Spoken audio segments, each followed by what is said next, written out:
you? Fine. It is a good opportunity, I think, today. En archéologie, on parle de ce que l'on a découvert, ce que je viens de faire. On ne parle pas de ce que l'on va découvrir, parce qu'on ne sait pas ce qu'on va découvrir.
Alors, oui, je pense.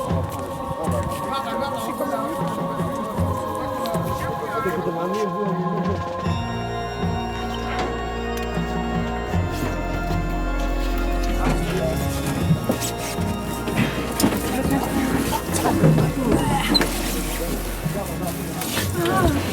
Ah mais d'accord. Ne t'inquiète pas. Ah non, mais je crois que tu l'as laissé tomber là. Ah, moi je crois que tu es parti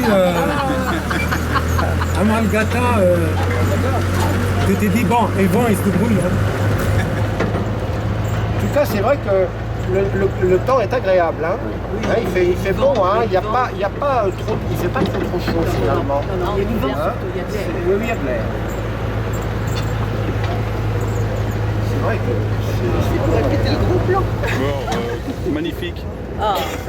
regardez-moi ça, les couches de marbre, l'épaisseur des couches de marbre dans le marbre.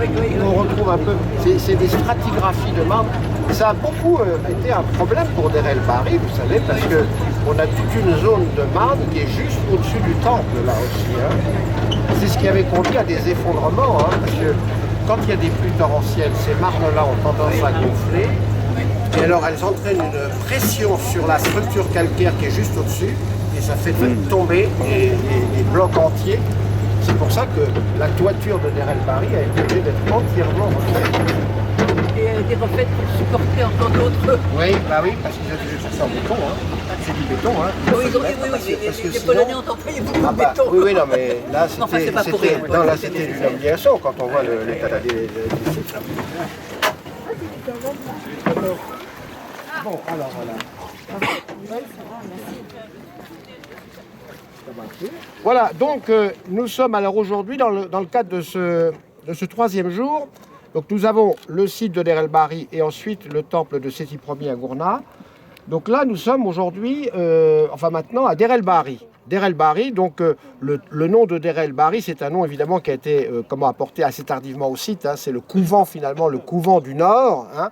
C'était en relation évidemment avec les grands monastères qui se dressaient sur la rive gauche de Thèbes à l'époque chrétienne. Il faut savoir qu'ici, vous aviez un grand monastère qui se trouvait là, dont les anciennes photos d'ailleurs montrent encore les structures en briques crues qui ont disparu évidemment depuis parce qu'il y a eu des fouilles qui ont été menées et qui ont fait surtout réapparaître finalement avant tout le temple d'Hatchepsout. Hein. Mais il faut savoir que c'était un des plus grands finalement monastères de la rive occidentale de Thèbes. Hein. Il y avait au moins une douzaine de monastères à Thèbes-Ouest, dont celui-ci qui était le monastère de Saint-Foy-Baïmon, donc qui se dressait à Der El Bahri et qui avait d'ailleurs aussi toute une nécropole à proximité, d'ailleurs qui a été fouillée par un certain nombre de spécialistes de l'époque, surtout de l'époque chrétienne, de l'époque copte en fait. Hein. Voilà.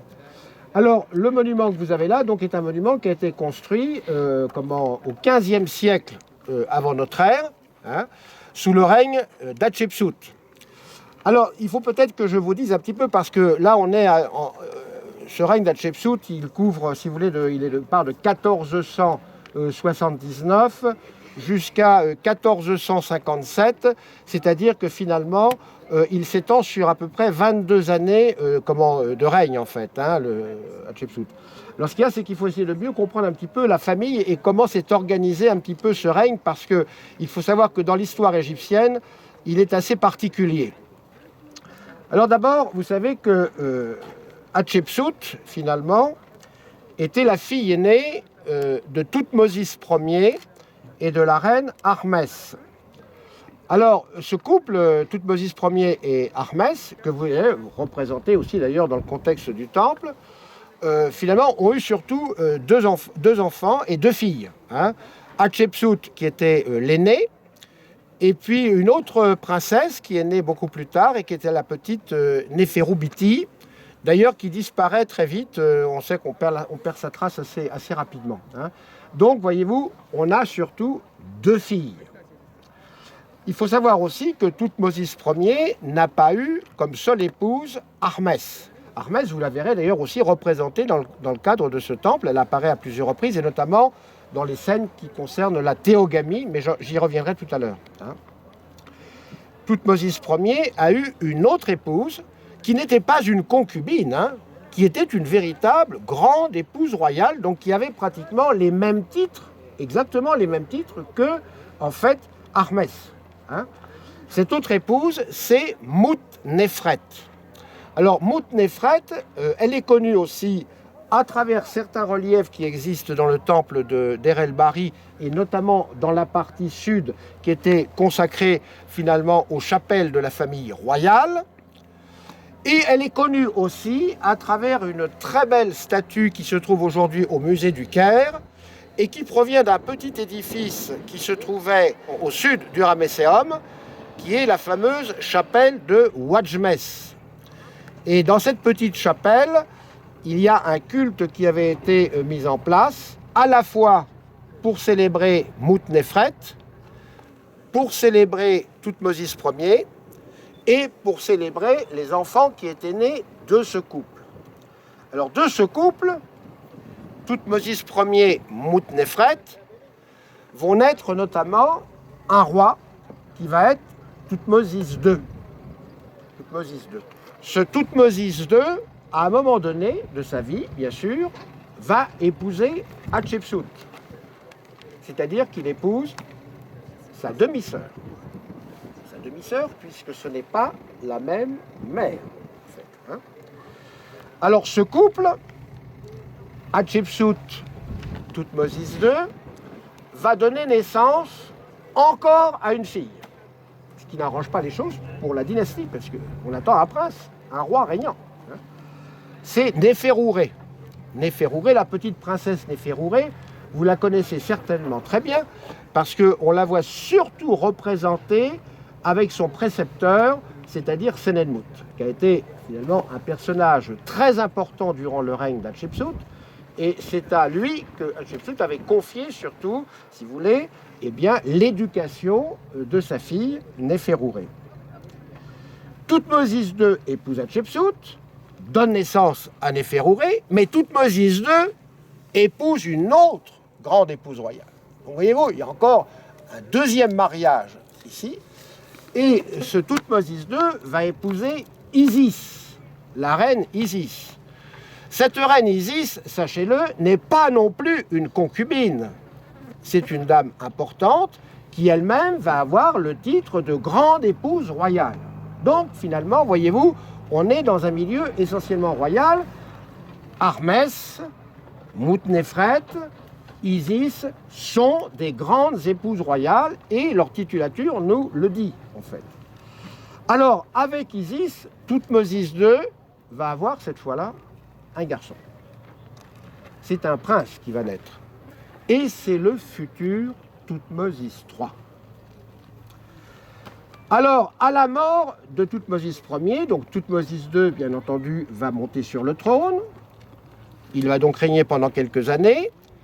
Et à la mort de Thoutmôsis II, l'héritier de la couronne, c'est qui? Thoutmôsis III. Thoutmôsis III. Le seul problème est là, c'est que Thoutmôsis III, à la mort de son père, n'a que 5 ans. alors évidemment, il est très jeune pour pouvoir finalement guider le royaume d'Égypte. Alors que finalement Hatshepsut, elle, a 25 ans. Donc il y a là, à un moment donné, voyez-vous, une question qui va se poser, qui va être une question de savoir qui va diriger ce royaume pendant un certain temps, c'est-à-dire en attendant que Thoutmôsis III ait l'âge de pouvoir finalement prendre en main les affaires du royaume. Eh bien, c'est donc Hatshepsut qui va avoir, en fin de compte, ce titre de régente. Alors, on a un petit texte, je vais vous le lire parce qu'il est tout à fait intéressant. C'est un texte qui se trouve dans la tombe d'Inéni, donc qui était gouverneur à l'époque de Thoutmôsis Ier, qui survit d'ailleurs à Thoutmôsis Ier, et qui nous raconte un petit peu l'histoire d'ailleurs de ce qui se passe. Hein, voilà. Nous sommes en 1479 avant notre ère, c'est-à-dire au moment où Hatshepsut va prendre ce titre de régente. Hein.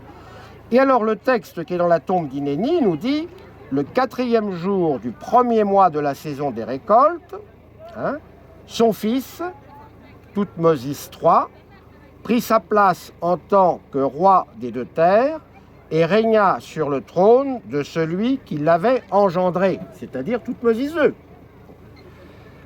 Et sa sœur, entendons par là sa demi-sœur, hein, puisque c'est une demi-sœur, l'épouse du dieu Hatshepsut, s'occupa de gérer les affaires du pays. Les deux terres se conformèrent, alors les deux terres, c'est-à-dire le royaume d'Égypte, la haute et la basse Égypte, bien sûr, les deux terres se conformèrent à ces directives et on s'activa pour elles, car Kémet c'est l'Égypte, bien sûr, respectait son autorité. Donc là, nous avons, voyez-vous, la confirmation, d'une part, de la légitimité de Thoutmôsis III en tant que successeur de Thoutmôsis II, mais aussi de la régence que l'on confie à Hatshepsut pour qu'elle puisse, évidemment, gérer le pays en attendant que Thoutmôsis III grandisse et ait la possibilité de faire les choses. Alors, ça va fonctionner, si vous voulez, pendant quelques années, c'est-à-dire Hatshepsut, bien entendu, prend cette qualité de régente, mais on voit très bien que finalement, cette jeune femme a beaucoup d'ambition et qu'elle est surtout soutenue par le très puissant clergé d'Amon de Karnak. Et on s'aperçoit qu'en l'an 3, entre l'an 3 et 7, finalement, de Thoutmôsis III, Hatshepsut va se faire proclamer souveraine des deux terres, c'est-à-dire qu'elle va vouloir prendre la royauté d'Égypte. Alors ça, évidemment, ça se fait grâce à l'appui du puissant clergé d'Amon de Karnak, qui, par l'oracle, va faire que Hatshepsut devient roi. Alors là, c'est quand même assez intéressant, parce que pour la première fois dans ce qu'on a du royaume d'Égypte, nous allons avoir finalement une co-royauté, deux rois sur le trône en même temps. On aura Thoutmôsis III, évidemment, qui n'a que 5 ans, mais on aura aussi Hatshepsut, qui aura 25 ans. Nous aurons donc deux rois sur le trône d'Égypte. Alors c'est pour ça qu'il faut bien faire attention, parce que vous verrez souvent dans les écrits qui ont tendance à parler de co-régence. Le terme de co-régence ne signifie absolument rien. Hein. Ou bien il y a une régence, et ce ne serait pas la première fois qu'elle s'appliquait en Égypte, parce qu'il faut savoir que très souvent, vous savez, des souverains égyptiens, des pharaons, sont montés sur le trône alors qu'ils n'étaient que des enfants. Bon. Si l'on prend par exemple le cas d'Amenhotep Ier, Amenhotep Ier, lorsqu'il succède à son père, eh bien, il a 8 ans. C'est pour ça que sa mère, Ahmès Néfertari, va avoir une autorité sur le pays pendant un certain nombre d'années, jusqu'à la majorité de son fils, mais Ahmès Néfertari ne prendra jamais le titre de roi d'Égypte ou de pharaon. Ça, c'est clair et net. Elle restera dans sa position de mère royale pour essayer, évidemment, d'aider son fils à grandir et puis confier, bien entendu, au grand du royaume les affaires les plus importantes. Mais Ahmès Néfertari ne sera jamais pharaon. Bon. Et ce sera la même chose un peu plus tard, voyez-vous, lorsque Amenhotep III va monter sur le trône. Amenhotep III, c'est un très jeune enfant également lorsqu'il monte sur le trône. Et bien là, évidemment, ça va revenir à sa mère, c'est-à-dire à Moutémouya, de gérer les affaires du royaume pendant un certain temps, avant que lui-même puisse vraiment... Alors très souvent, dans ces régences, ou ces conseils de régence, il y avait souvent une femme, et puis qui était entourée, bien entendu, de tous les dignitaires du royaume, qui étaient des conseillers qui permettaient de gérer les affaires de l'État, en attendant que le jeune pharaon puisse lui-même prendre les initiatives qui allaient permettre de régner véritablement. Donc voyez-vous, le problème avec Hatshepsut, c'est qu'elle ne s'est pas contentée d'être régente, il a fallu qu'elle devienne pharaon. Alors à partir de ce moment-là, on n'a pas une période de corégence, comme le disent certains de mes collègues, et ça c'est une erreur fondamentale, parce que regardez dans le dictionnaire, vous verrez que c'est un terme qui n'existe pas, ou bien on a une régence, ou alors on a une véritable co-royauté qui s'installe si on a deux rois sur le trône en même temps. Ça a été le cas finalement de ce règne d'Hatshepsut. Alors pendant 22 ans, on va avoir Thoutmôsis III, Hatshepsut côte à côte, et d'ailleurs c'est pour ça que dans tous les monuments de cette période, vous verrez toujours, que ce soit la chapelle rouge de Karnak, que ce soit tous les sites où, en fin de compte, durant cette période, vous avez finalement ces deux rois qui sont représentés l'un derrière l'autre. Hatshepsut se met souvent d'ailleurs en priorité pour montrer que c'est elle qui règne. Et puis Thoutmôsis III est derrière elle, mais il est avec ses cartouches et il est le légitime pharaon finalement qui pouvait gérer le pays. Hein, voilà.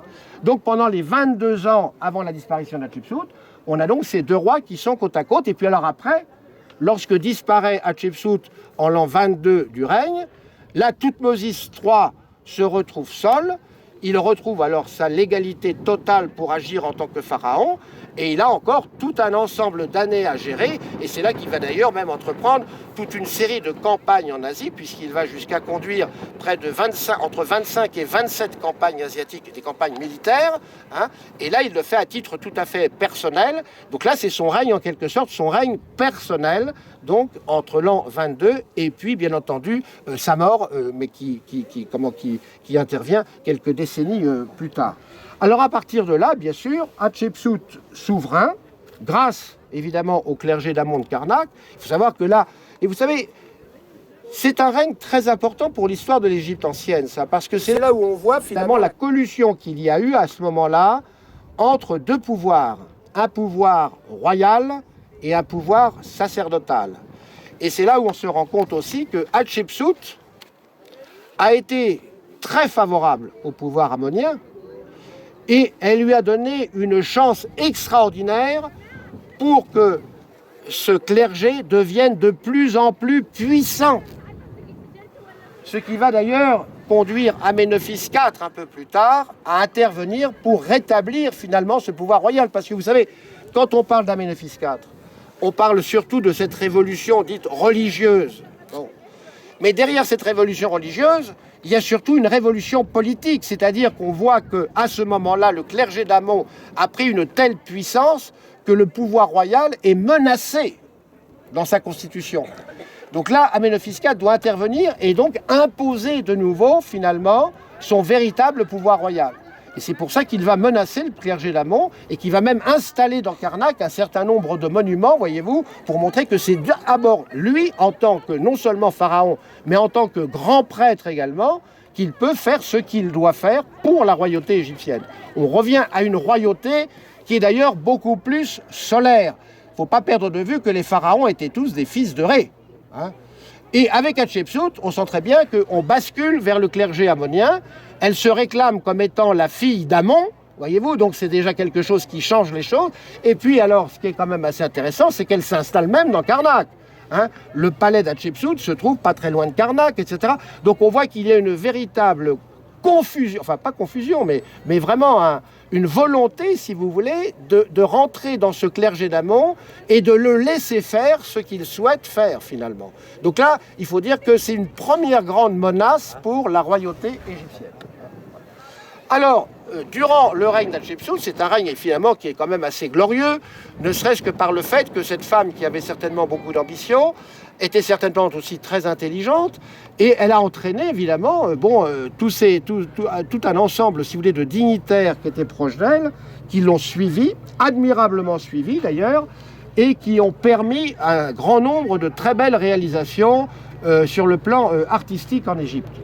Alors, bien entendu, elle a fait construire à Karnak des merveilles pour le dieu Amon. Hein, la chapelle rouge de Karnak était le plus beau sanctuaire, en fin de compte, de pierre, en plus de ça en quartzite, donc des monuments qui étaient vraiment d'une très très fine et très grande qualité. On va lui devoir aussi, d'ailleurs, ne l'oubliez pas, la mise en place d'une grande fête sur la rive droite de Thèbes, qui est la fameuse fête d'Opet. La fête d'Opet apparaît pour la première fois avec Hatshepsut. Et là encore, c'est pour glorifier encore Amon, bien entendu. Hein, voilà. Donc, c'est à Karnak qu'elle va mettre en place des monuments, qu'elle va renouveler même un certain nombre de monuments, notamment dans la Ouadjite. Elle va faire construire de magnifiques obélisques dans les carrières d'Assouan qu'elle fera transporter, et dont d'ailleurs l'un des reliefs qui ornent le portique inférieur côté sud vous montre le transport depuis les carrières d'Assouan. Hein. Et puis, bien entendu, à partir de l'an 3 de son règne, elle va mettre en œuvre, sur cette rive, son fameux château de millions d'années, qui va être le sublime des sublimes, puisque c'est le nom qui va être attribué à ce monument. Djeser Djezerou, donc le sublime des sublimes, ou le saint des saints, si on préfère, et qui d'ailleurs se trouve situé juste en face de Karnak. C'est-à-dire qu'il montre bien le lien, voyez-vous, qu'elle souhaite absolument maintenir entre elle et son dieu Amon. Alors, le temple qu'elle va faire construire, elle va le confier à un certain nombre de dignitaires qui sont sous ses ordres. Alors, Senenmut, d'abord, qui est un personnage très important. Alors, il faut faire attention, parce qu'évidemment, on a beaucoup romancé la vie d'Hatshepsut, comme on a souvent romancé aussi la vie de Senenmut. On en a fait parfois même un concubin d'Hatshepsut, etc. Il ne faut peut-être pas aller si loin quand même. Il faut savoir que c'était un homme qui était très proche de la famille royale, déjà du temps de Thutmose Ier.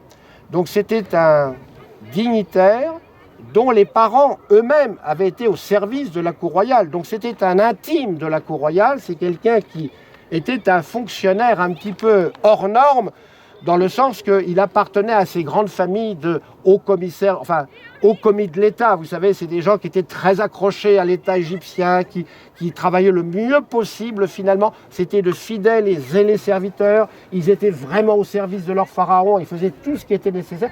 Donc, il faut dire que Senenmut a eu ce rôle, durant sa vie, aux côtés d'Hatshepsut.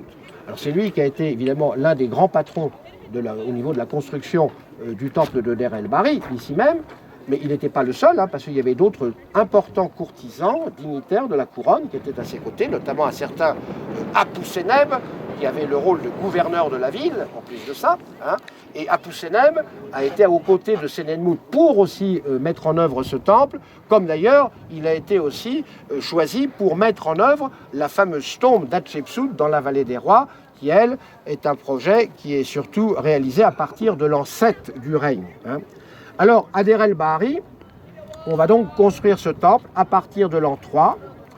On sait qu'il va prendre un certain nombre d'années pour être construit, puisque, en fait, on sait qu'en l'an 16, on a des indications, notamment à travers des artisans qui travaillent, un certain Djéhouti, etc., qui sont en train de terminer la 3e terrasse, qui sont sur le chantier de la 3e terrasse. Parce que, voyez-vous, contrairement aux autres temples que nous avons pu parcourir, notamment hier, le Ramesséum, le temple de Ramsès III, où je vous disais que dans les temples égyptiens, on commençait toujours la construction par la partie la plus sacrée du temple, c'est-à-dire le sanctuaire.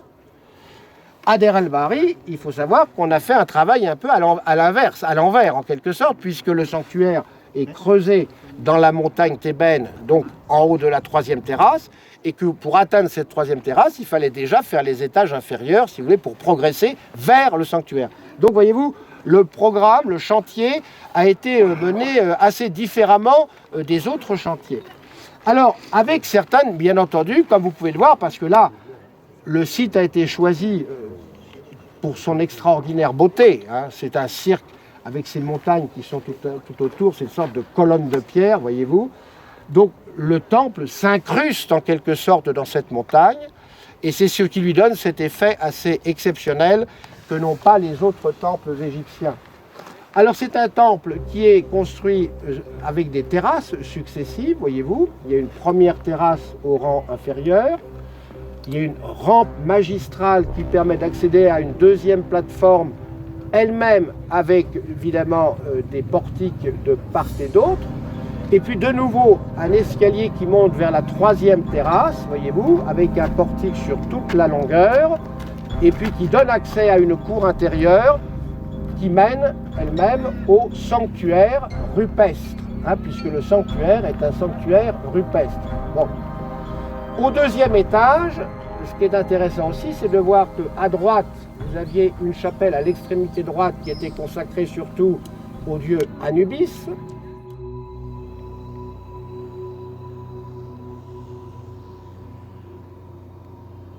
Et puis à l'extrémité gauche, vous aviez une autre chapelle qui, elle, était consacrée à la déesse Hathor.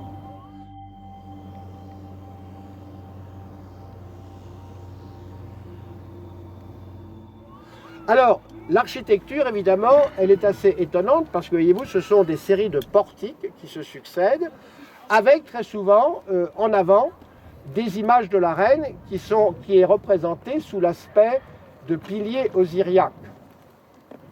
Alors, il faut savoir aussi, et là c'est une originalité typique d'Hatchepsout, c'est le seul pharaon qui a osé se faire représenter dans ses statues osiriaques, non seulement avec les sceptres de la royauté osirienne, mais avec les sceptres de la royauté solaire.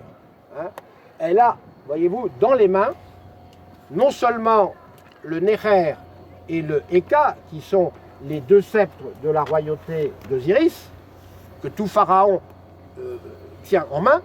Vous les avez vus au Ramesséum, vous les avez vus aussi au temple de Ramsès III, le Eka et le Nehara. Là s'y ajoutent deux attributs complémentaires, la croix de vie et le signe Oas. La croix de vie et le signe Oas, ce sont des éléments exclusivement solaires et qui sont donc divins. Donc, dans ces images, Hatchepsout a réussi à s'approprier non seulement le pouvoir osirien, mais aussi le pouvoir solaire. Et par cette, si vous voulez, cette assimilation, en tout cas, de ces quatre symboles, eh bien, c'est une façon de montrer qu'elle a atteint finalement l'éternité ou qu'elle a atteint l'immortalité. Donc ça, c'est très très particulier parce qu'elle est la seule à avoir été représentée de cette façon. Alors, vous verrez peut-être, dans le jardin du musée de Luxor, il y a une statue en granit qui est pas très haute, mais qui provient très certainement d'un de ces reposoirs, si vous voulez, qui devait scander le trajet au moment de la fête d'Opet entre Karnak et Luxor. Vous savez que sur les murs de la chapelle rouge d'Hatchepsout à Karnak, vous avez toute une série de petites chapelles qui sont représentées. Il y en a 7. Il y en a 7. Et ces petites chapelles montrent qu'elles sont ornées de piliers osiriaques. Et là, on y voit la reine avec ses sceptres, comme ici, c'est-à-dire les deux sceptres de la royauté osirienne et les deux attributs de la royauté solaire.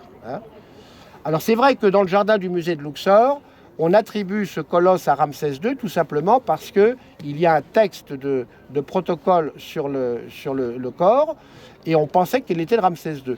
Eh bien Ramsès II a récupéré finalement cette statue qui est à l'origine une statue d'Hatchepsout et qui devait justement orner l'une de ces petites chapelles qui scandait la voie qui permettait d'atteindre de Karnak à Luxor. Parce qu'à Luxor, elle a mis en place aussi un très beau monument, avant que Ramsès II complète, enfin et les autres rois d'ailleurs, complètent ce grand temple de Luxor.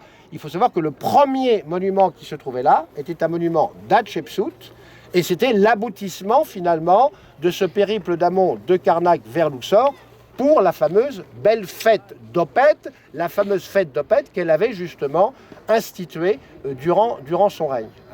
Donc voyez-vous, il faut savoir qu'elle est la seule à avoir été représentée de cette façon. Alors, elle a construit Der el-Bahri. Il faut savoir qu'à côté de ce temple de Der el-Bahri, il y en avait un autre qui est aujourd'hui en grande partie détruit. Tout simplement, il a été détruit probablement par un séisme à l'époque ramesside. La montagne s'est en partie effondrée et elle a fait glisser tout ce temple, voyez-vous, vers le bas. Donc il était mitoyen au temple, au Djeser Djezerou. Et alors cet autre temple qui se trouvait mitoyen, pendant très longtemps, a été considéré comme un autre temple d'Hatchepsout. On a voulu y voir là, si vous voulez, ce qu'on appelait le Ra-Aret, le brillant d'horizon. Alors, tout ceci posait quand même problème parce qu'on ne voyait pas pourquoi Hatshepsut avait fait construire un deuxième temple à côté de son grand temple de millions d'années qui était celui du Djeser Djeseru. Lorsque la mission polonaise a pu travailler sur ce fameux temple, les ruines de ce temple qui était voisin, eh bien, on s'est rendu compte que finalement, ce temple n'avait jamais été un temple pour Hatshepsut, mais c'était un temple qui avait été construit par Thoutmôsis III et qui ne portait pas d'ailleurs le nom de Ra-Aret, mais qui portait le nom de Djeser-Aret. Alors, c'est intéressant parce que, voyez-vous, dans les textes que nous connaissons de l'époque d'Hatshepsut, nous avons mention d'un monument qui a disparu, qui a complètement disparu et que nous recherchons depuis un certain temps. C'est le fameux Ra-Aret. Si le Ra-Aret n'était pas là, où était-il alors qu'il apparaît dans toutes les listes d'offrandes, etc., que l'on fait au temple? Alors, il est vrai que un de nos collègues égyptiens, un certain Aboulayoun Barakat, qui avait travaillé d'ailleurs avec l'équipe polonaise à Der el-Bahri, avait cru identifier le Ra-Aret pas très loin de Der el-Bahri, en bordure de la plaine, et il y avait vu, lui, une simple petite chapelle en terre crue, finalement, dans laquelle il a fait quelques fouilles, mais dans laquelle il n'a jamais retrouvé le nom de Ra-Aret. Il a cru avoir retrouvé l'édifice, mais qui n'était pas l'édifice en définitive. Alors, il faut savoir qu'on restait dans cette énigme où pouvait avoir été construit ce fameux autre temple qui est du règne d'Hatshepsut et qui avait été construit sur la rive gauche de Thèbes. Alors, c'est là où, en travaillant, voyez-vous, je n'ai pas eu l'occasion d'évoquer cela hier au Ramesséum, mais c'est tout à fait intéressant quand même. Parce que, voyez-vous, quand on voit l'emplacement du Ramesséum, le Ramesséum, finalement, le temple de Ramsès II, il se trouve entre deux temples de la 18e dynastie qui sont très à l'écart. Le temple d'Amenhotep II d'un côté, le temple de Thoutmôsis IV de l'autre. Et on ne voit pas pourquoi, d'ailleurs, finalement, Thoutmôsis IV n'a pas été construire son temple à côté de celui de son père, puisque Thoutmôsis IV était finalement le fils d'Amenhotep II. Donc on ne voit pas très bien pourquoi les deux temples n'étaient pas collés l'un à côté de l'autre, enfin en tout cas mitoyens l'un de l'autre. Bon. Il y a eu tout un espace, ce qui laisse supposer que dans cet espace, il y avait déjà un monument qui existait. Et alors, chose étonnante, voyez-vous, au fur et à mesure de nos fouilles que l'on mène au Ramesséum, on a retrouvé sur place des centaines et des centaines de blocs de calcaire avec les cartouches d'Hatshepsut et de Thoutmôsis III. Et là, c'est quand même assez intéressant parce que il fallait essayer de savoir d'où provenaient finalement ces matériaux. Alors c'est vrai que certains de nos prédécesseurs, il y a longtemps, au début du XXe siècle, pensaient que finalement c'était des pierres que Ramsès II avait dû prélever du temple d'Hatshepsut ici, pour les emmener au Ramesséum et pour évidemment participer à la construction du Ramesséum. Or, quand on regarde bien, cette hypothèse est complètement fausse.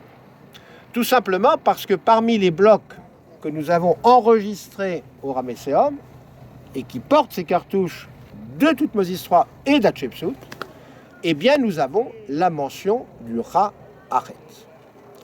C'est-à-dire que finalement les blocs que nous avons au Ramesséum appartiennent à cet édifice qui a complètement disparu et que l'on est en train de retrouver finalement surtout dans le contexte du Ramesséum, en matériaux de remploi, réutilisés sur place. Alors réutilisés très souvent d'ailleurs pour faire des murs, des soubassements, des fondations, réutilisés aussi pour faire des dallages finalement de déambulatoires. Les allées processionnelles du Ramesséum étaient entièrement faites avec ces blocs finalement d'Hatshepsut et de Thoutmôsis III. Les déambulatoires du temple également. C'est pour ça que tout ça est en calcaire. Donc on voit très bien que finalement le Ra-Aret a peut-être été finalement inscrit là où le Ramesséum a été construit. Alors ce qui laisserait supposer que quand Ramsès II a voulu mettre en chantier son temple de millions d'années, il aurait fallu raser complètement cet édifice d'Hatshepsut et de Thoutmôsis III pour ensuite construire le Ramesséum. Et ça, c'est une hypothèse qui tient la route. Pourquoi? Parce que quand on a fait les études architecturales du Ramesséum, vous savez qu'on a dégagé toute la zone du sanctuaire du temple et même les bas-côtés du temple. L'architecte qui travaillait avec nous, Jean-François Carlotti, a été tout à fait heurté par un certain nombre de constatations. D'abord, on a constaté que dans les fondations du sanctuaire, il y a eu des retailles qui avaient été faites, que l'orientation du Ramesséum, quand on voit le mur du fond, a été modifiée, donc ce qui laisse supposer qu'au départ, on avait une autre orientation de cet édifice. Et chose encore plus curieuse, c'est que quand on regarde bien, certains murs du Ramesséum sont construits sur des radiers, alors que nous avons des fondations qui sont creusées et qui n'ont jamais été utilisées. Ce qui veut dire qu'on a l'impression que finalement, lorsque les architectes de Ramsès II ont pris en main ce chantier pour construire le Ramesséum, on a réutilisé finalement un plan de temple antérieur que l'on a un petit peu aménagé en fonction de ce que l'on souhaitait faire pour construire le Ramesséum. Donc voyez-vous, c'est tout à fait intéressant. Alors ça reste bien sûr dans le cadre d'une hypothèse, mais une hypothèse sur laquelle il y a quand même beaucoup d'éléments qui sont tout à fait fiables et intéressants. Et on espère pouvoir quand même un jour la confirmer, d'autant qu'on a retrouvé au Ramesséum un dépôt de fondation au nom d'Hatchepsout. Alors qu'un roi est entièrement démantelé finalement un monument de son prédécesseur, ou pas de son prédécesseur, mais en tout cas d'un souverain antérieur, ça n'a rien finalement de particulier. Vous savez, quand on regarde bien à Karnak, eh bien, les souverains qui au fur et à mesure montaient sur le trône défaisaient ce qu'avaient fait leurs prédécesseurs pour construire un autre monument pour satisfaire Amon. Donc ça a été un chantier permanent finalement de construction, de démolition, de construction, de démolition. Donc en fait, il y a là, si vous voulez, rien d'anormal dans ce qui se serait passé en tout cas au Ramesséum. Hein. Est-ce que vous avez des questions à poser? Je suis surprise Oui. par la, on dirait une construction moderne tellement les lignes sont épurées, etc. Alors ça me pose des questions à propos des matériaux véritablement. Alors le matériau, c'est surtout calcaire. Hein. On est dans une architecture de calcaire ici. Hein. C'est pas le grès comme on va le trouver à la 19e et à la 20e dynastie.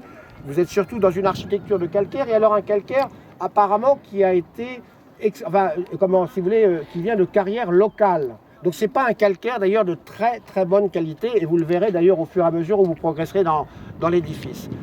Alors, comme je vous le disais, hein, vous avez donc 3 étages en gros, hein, il y a rez-de-chaussée, milieu et puis partie supérieure. Alors, pour que ça soit bien clair au niveau de l'iconographie, sachez que à l'étage inférieur, c'est-à-dire celui qui est à peu près là à notre niveau, hein, toute la partie gauche, hein, la partie sud si vous voulez, les décors qui sont derrière le portique, si vous voulez, se rattachent surtout au transport des obélisques qui avaient été finalement prélevés dans les carrières d'Assouan et qui vont être ensuite érigés dans le temple de Karnak. Hein. Donc c'est surtout ces scènes-là qui sont reproduites sur le mur du fond. À droite, ce sont plutôt des scènes d'offrande que vous avez, et des scènes d'offrande et aussi des scènes qui sont en rapport avec certaines grandes fêtes qui ont eu lieu à l'époque d'Hatchepsout, dont une d'ailleurs est assez méconnue, c'est la fête de l'hippopotame blanc. Quand vous êtes au deuxième étage, alors il faut savoir que sur la partie sud, hein, à gauche, les reliefs qui ornent le fond de ce mur sont ceux qui sont en relation avec la fameuse expédition qui a été faite au pays de Punt. Vous savez que durant le règne d'Hatchepsout, il y a eu une belle expédition, si vous voulez, qui s'est déroulée en l'an 9 du règne, qui a été menée d'ailleurs par un émissaire d'Hatchepsout, parce que ce n'est pas Hatshepsut elle-même qui est partie là-bas, mais elle a envoyé une délégation dans ce pays qui se trouve, si vous voulez, proche des côtes de l'Éthiopie. Et là, en fait, c'est l'expédition, si vous voulez, qui comprenait 5 bateaux, qui est reproduite avec surtout son retour et toute la cargaison, finalement, eh bien, de produits qu'on rapporte du pays de Punt. Alors vous y verrez bien sûr la reine de Punt, vous y verrez son époux, Paérou, Hatti, donc la reine. Et ça c'est donc une expédition qui a eu lieu en l'an 9 du règne et qui avait été donc commandé par Néhésie, donc qui était l'émissaire d'Hatshepsut. Hein. De l'autre côté, donc côté nord, là vous verrez surtout, vous allez assister aux scènes qui concernent la fameuse théogamie. Je vous en ai parlé de la théogamie hier, notamment avec Ramsès II et puis Touy et Amon. Il faut savoir qu'ici, vous aviez tout un ensemble de séquences qui vont vous montrer comment Hatshepsut va essayer de montrer qu'elle est la fille d'Amon, à travers, bien entendu, sa mère Yarmès, qui va s'unir à Amon, donc qui va finalement, Amon va supplanter le roi Thoutmôsis Ier, et c'est lui qui va devenir le véritable père d'Hatshepsut, en fin de compte. Donc vous avez toutes ces scènes qui sont reproduites donc, sous ce portique, d'ailleurs, qui a subi par la suite de très intéressantes restaurations. Et puis, dans la partie qui est juste au-dessus, alors là, vous avez des scènes, évidemment, qui sont surtout des scènes d'offrande. Et puis, on va pénétrer ensuite dans la cour où se trouvaient aussi des représentations de la belle fête de la vallée. Et puis, alors, au fond, donc, le sanctuaire qui est celui... alors, à la fois, un sanctuaire qui est consacré, bien sûr, à Amon, à Hatshepsut, on voit la famille d'Hatshepsut. Et puis vous avez aussi une reprise qui a été faite notamment à l'époque ptolémaïque, puisqu'il faut savoir que ce temple a fonctionné très longtemps du fait de sa relation très particulière avec le dieu Amon de Karnak. Voilà. Alors il faut savoir que ce n'était pas le premier monument qui était quand même construit dans ce site de Deir el-Bahri, puisque vous aviez alors un peu plus au sud, voyez-vous, les vestiges encore que vous pouvez voir là, qui sont les vestiges d'un temple du Moyen Empire, un temple funéraire, qui était le temple de Mentuhotep le Grand, hein, donc un souverain qui a été très important aussi au Moyen Empire. Et ce temple était donc couronné apparemment d'une pyramide, bien que certains travaux plus récents menés par nos collègues, des collègues allemands notamment, pensent maintenant qu'il y avait plutôt un mastaba qu'une pyramide qui coiffait finalement cette sorte d'estrade où il y avait tout un portique autour. Et puis devant se trouvaient des jardins, puisqu'il y avait des arbres qui étaient aménagés devant. D'ailleurs, comme aussi au temple d'Hatshepsut, vous verrez qu'avant de monter les escaliers, vous verrez qu'il y a des petits sortes de bassins en forme de T, où il y avait des plantations, et probablement des plantations qui avaient été rapportées du pays de Poun, puisque au pays de Poun, bien entendu, on a rapporté des défenses d'éléphants, de l'or, des bois précieux, des lingots d'or, enfin, c'est tout un ensemble de l'encens, etc. Donc il faut dire que là, Hatshepsut a rempli évidemment le trésor d'Amon de très très belles choses à la suite de ce voyage. Donc là encore, on voit très bien que... C'est ça qui est curieux, voyez-vous, on est à Deir el-Bahri, dans un temple de millions d'années. Il n'y a pas quelque chose qui vous étonne ici?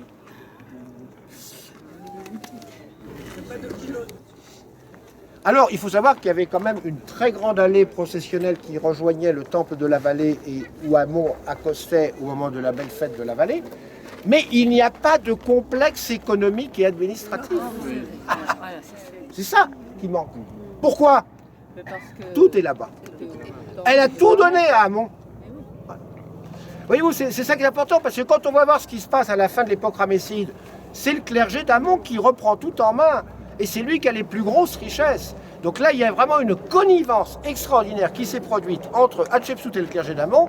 Et on comprend la réaction qui était celle d'Amenophis IV, et même un peu plus tard de Ramsès II, parce qu'elle a même été supprimée des listes royales, Hatshepsut. Hein. À l'époque ramesside, elle est supprimée des listes royales. On ne veut plus en entendre parler. Sa chapelle a été martelée. Alors, les martelages, on les a souvent... Bon, on y a vu souvent, évidemment, des risques, des problèmes de proscription, etc. Ce qui est fort probable. Qui les a accomplis? Là aussi, qui les a accomplis? On sait que Amenophis IV a certainement beaucoup détruit de statues d'Hatshepsut, et notamment ici. Il en a détruit beaucoup.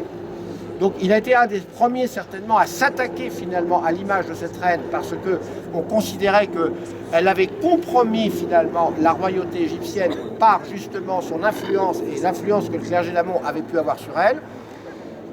Et bien sûr Thoutmôsis III qui peut-être aussi a quand même, disons, considéré que la royauté lui avait échappé quand même pendant un peu trop d'années, alors qu'il avait la possibilité quand même de prendre les commandes du pays avant l'an 22, date où elle disparaît. Et comment elle disparaît? Alors sa disparition reste encore aussi un peu une énigme, hein, parce que elle a dû mourir certainement. Elle devait avoir pas loin de, disons, de 50-55 ans, Hatshepsut, lorsqu'elle meurt, lorsqu'elle disparaît. Alors vous savez qu'on a été aussi, là c'est une chose qu'il faut peut-être signaler quand même, parce que sa momie n'avait pas été retrouvée jusque-là. On pense l'avoir retrouvée, enfin, en tout cas c'est ce que Zahi Hawass pense l'avoir retrouvée, parce que vous savez que la momie d'Hatshepsut, on ne sait pas où elle avait été placée. On ne l'a pas retrouvée finalement dans la cachette de Deir el-Bahri, parmi les rois et les reines qui étaient là, pas plus qu'on ne l'a retrouvée d'ailleurs dans la fameuse tombe d'Amenhotep II, où se trouvait la deuxième cachette royale. Alors il faut savoir que dans la vallée des rois, dans certaines tombes royales, et même de particuliers, il restait des momies qui avaient été mises comme ça et qu'on n'avait pas spécialement étudiées. Alors il y a dans une tombe, et qui est une tombe qui semble appartenir à la nourrice d'Hatshepsut, une certaine Satré, on a retrouvé dans cette tombe quelques momies. Et il y en a une qui a intrigué plus particulièrement Zahi Hawass, qui considérait que c'était peut-être la momie d'Hatshepsut. Alors il l'a fait transférer au Caire, et à partir de là, il a essayé finalement, si vous voulez, de faire toute une série d'analyses médicales, enfin, etc., pour essayer de déterminer un petit peu quel était ce corps, etc. Et on s'est aperçu qu'au niveau de la dentition, il y avait une dent qui était cassée, une molaire qui était cassée, et dont il manquait un morceau. Alors, dans la cachette royale, en revanche, dans la cachette de Deir el-Bahri, il faut savoir qu'il y avait des pharaons, évidemment de la 18e, 19e, 20e dynastie, mais il y avait aussi, finalement, des grands prêtres qui ont été enterrés là jusqu'à Pinedjem II. Il y a eu quand même des prêtres, et puis parfois des membres de leur famille. On sait qu'une fille de Pinedjem Ier, par exemple, une certaine Muntefhat, a été mise dans la cachette. Et non seulement elle a été mise dans la cachette, mais on a mis avec elle, si vous voulez, ses canopes. Et ces canopes ont été placées dans un réceptacle en bois qui, à l'origine, appartenait à Hatshepsut, à la reine Hatshepsut. Donc un monument qui avait été repris finalement et qui a servi à cette princesse. Alors cette princesse a été d'ailleurs ensuite, la momie a été même transférée au musée du Caire. Elle est en parfait état de conservation avec les bandelettes, tout ça, il n'y avait pas de souci. Et alors dans ce coffret à canope, on a retrouvé un morceau de dent. Alors tout de suite, bien entendu, Zahi a dit, ça colle.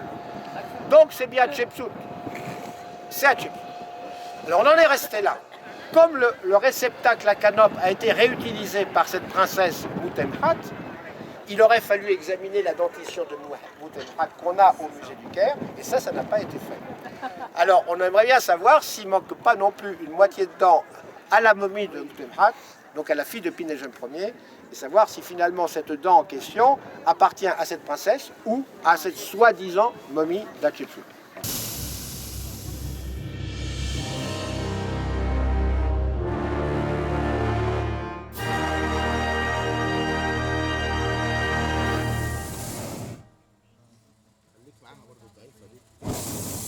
Alors écoutez, moi je vais vous dire une chose.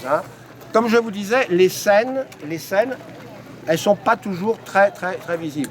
Je vous invite à aller voir. Si vous avez des éléments à me demander, vous me demandez.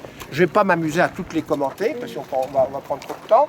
Et puis quand on sera à la 3e terrasse en haut, alors là, je ferai appel à notre collègue polonais qui nous rejoindra et qui vous parlera un petit peu des travaux qu'ils sont en train de faire sur le site. D'accord ?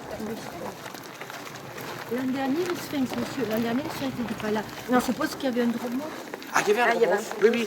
Il y avait un dromos très long qui allait jusque pratiquement au temple de la vallée. Ah oui, il y avait une très belle allée processionnelle. Et ce qu'on voit sur la droite, là, ce sont des tombes également. Alors, ce sont des tombes qui sont assez tardives, celles-ci. Oui, elles sont des tombes de base. Ah, ben voilà, ça y est. Et Zayak. Arbalake. C'est le docteur. Tamam, alors ça, c'est l'inspecteur de Deir el-Bahri, voyez-vous, et qui avait travaillé aussi avec nous d'ailleurs au Ramesséum, Sayed. Voilà. Alors il travaille avec les Polonais depuis plusieurs années maintenant.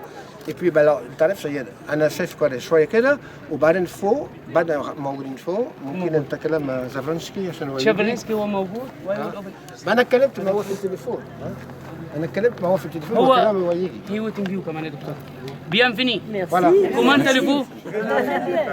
Voilà, en tout cas, Sayed vraiment a bien travaillé avec nous au Ramesséum pendant des J'ai années. très content, docteur. Oui, non, c'est vrai. voilà, non, c'est bien. Ah, ça y est. Tout va bien là? كله Tout تمام؟ tamam, alhamdulillah. الحمد لله. Bon, صحي بيان انت كله كويس؟ كويس الحمد فرنسا لله. كويس مصر فرنسا كويس. كويس. مش مهم زياره مش عايزين بوليتيك احنا عايزين تورست. Ah, bah, في شوية زيادة بوليتيك دي دلوقتي. مش Elle était où la vache qui a été trouvée par Nabil là, dans la... Ah, dans le chapelle d'Ator. Ah, elle était dans la chapelle d'Ator, elle n'était pas un peu plus bas, elle était vraiment Elle était là, oui. Ah oui, d'accord. Ah ben, quand je venais là, au tout début, j'étais là, c'était le professeur Casimir Mikhailovski. Oui, Je l'ai oui. bien connu, Ah, cet oui. homme-là.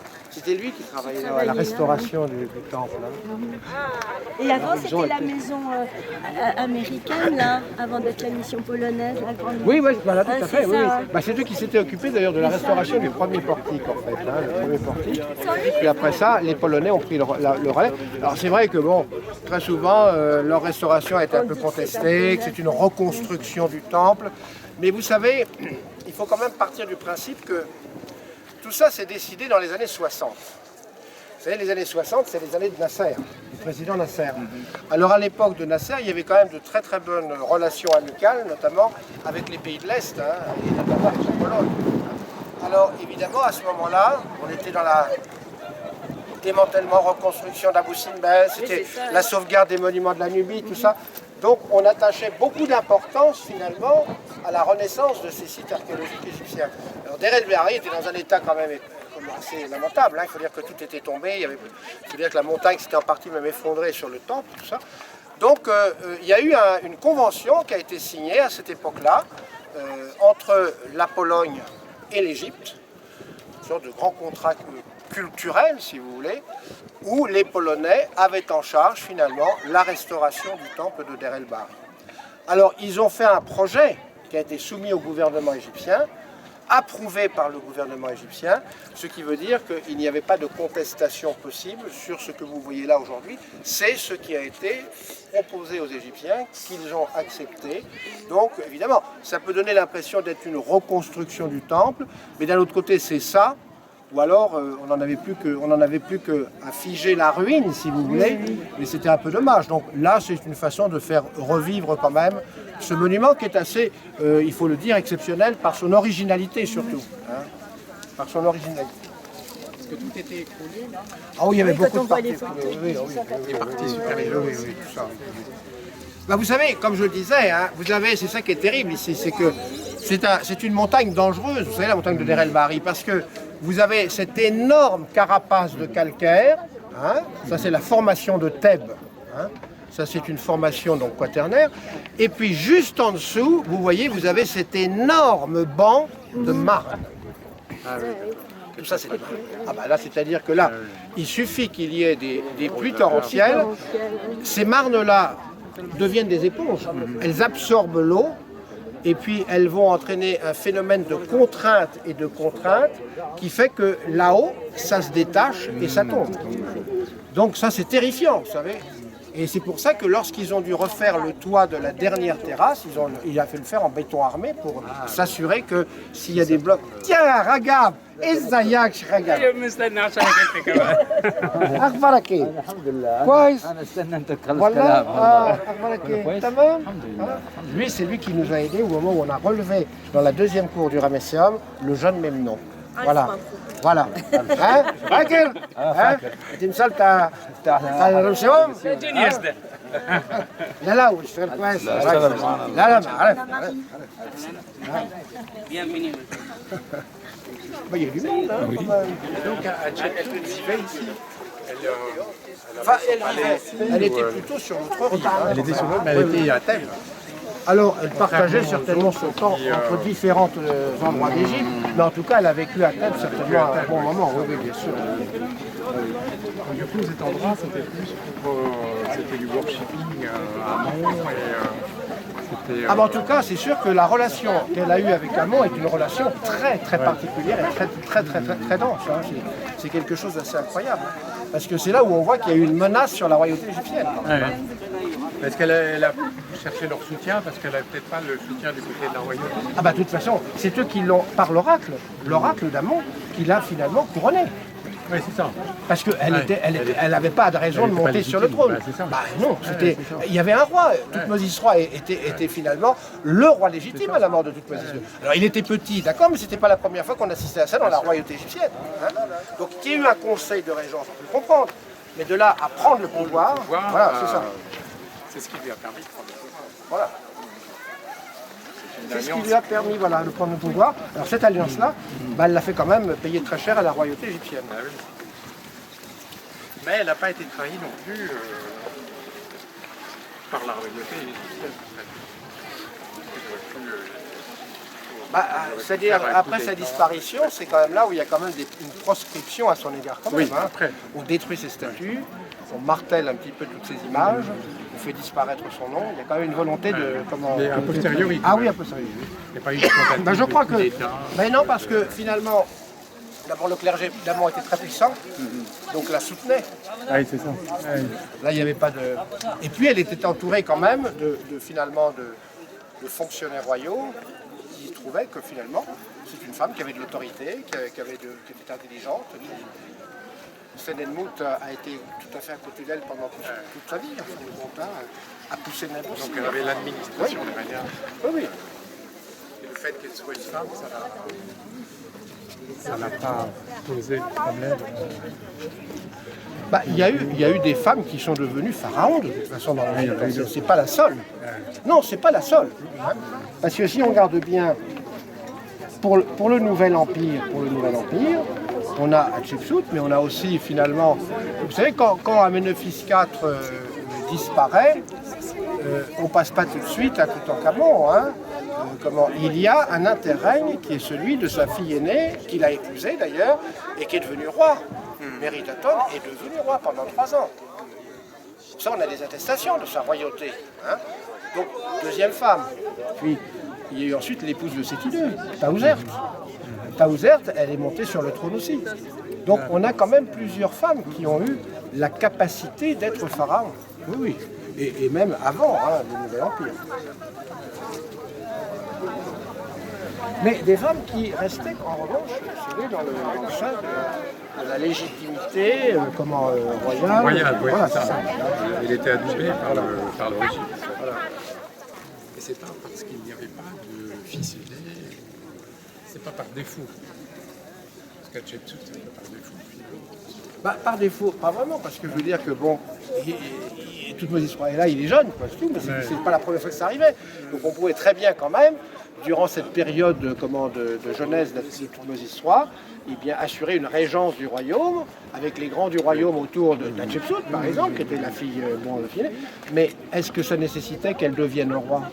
Non. Donc là, il y a quand même une volonté de sa part, et certainement du clergé d'amont aussi, de dire on va essayer de voir comment on peut mettre en place quelque chose qui puisse nous servir, nous, en tant que prêtres. Et c'est vrai qu'à partir de là, c'est là où on s'aperçoit que le clergé d'amont devient une puissance de plus en plus forte dans l'État et que ça inquiète énormément les pharaons, parce qu'on s'aperçoit que là, il y a quelque chose qui ne va plus.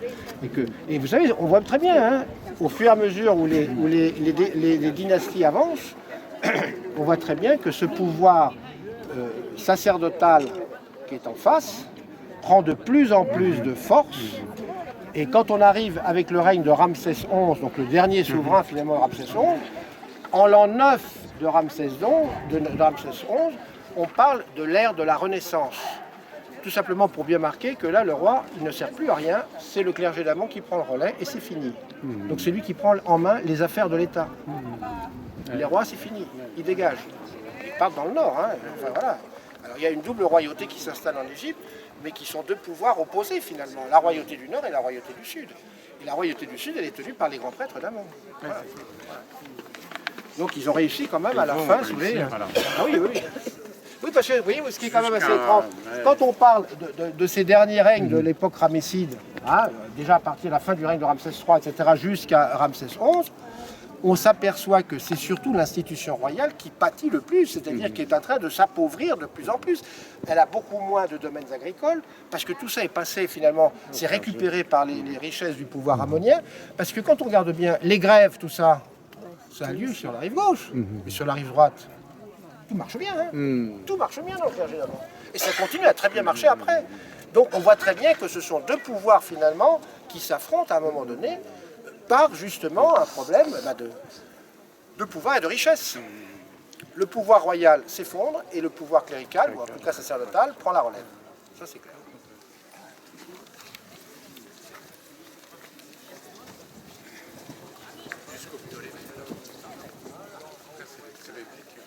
Ça c'est beaucoup plus tard, ça. C'est-à-dire que là il y a quand même... Oui, il y a beaucoup de choses qui vont se passer après, parce qu'il l'Égypte va être envahie par pas mal aussi d'autres pays, les Perses, tout ça, enfin, donc il y a les Macédoniens, il y a la conquête d'Alexandre, mais tout ça, ça c'est d'autres époques qui vont s'enchaîner petit à petit et qui vont conduire un peu à toutes ces choses-là. Oui, oui, bien sûr, oui. C'est-à-dire que le pouvoir royal en Égypte, il est surtout un pouvoir solaire, en tout cas, c'est ça. Donc, il relevait quand même avant tout des Diopolis. Hein. Et en fait, là, on voit qu'on tombe dans les mains d'un autre dieu qui essaie de s'approprier le pouvoir solaire, d'ailleurs.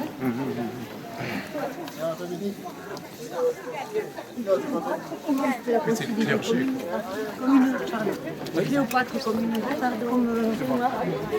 Cléopâtre, vous savez, elle a régné finalement, elle a partagé son pouvoir avec Césarion. Césarion était un gamin, donc c'était plutôt elle évidemment qui gérait les choses. Bon bah elle est enfin, c'est la fin du parcours là, vous savez, c'est juste avant la conquête romaine, hein, donc c'est la dernière. Hein, bon. Voyez-vous, regardez bien cette illustration, voyez-vous, cette double royauté, hein, ça c'est très exceptionnel. Alors c'est là où on voit, voyez-vous, c'est finalement aussi deux types d'éternité qui sont mis en place.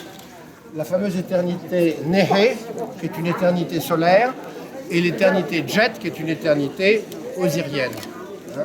Voilà, donc elle possède finalement ces deux éternités, ce qui lui confère l'immortalité. Donc là, c'est une image d'une reine qui est finalement divinisée et qui est devenue immortelle par cette divinisation. Elle l'a proclamée, voyez-vous, par ces 4 attributs qu'elle tient en main.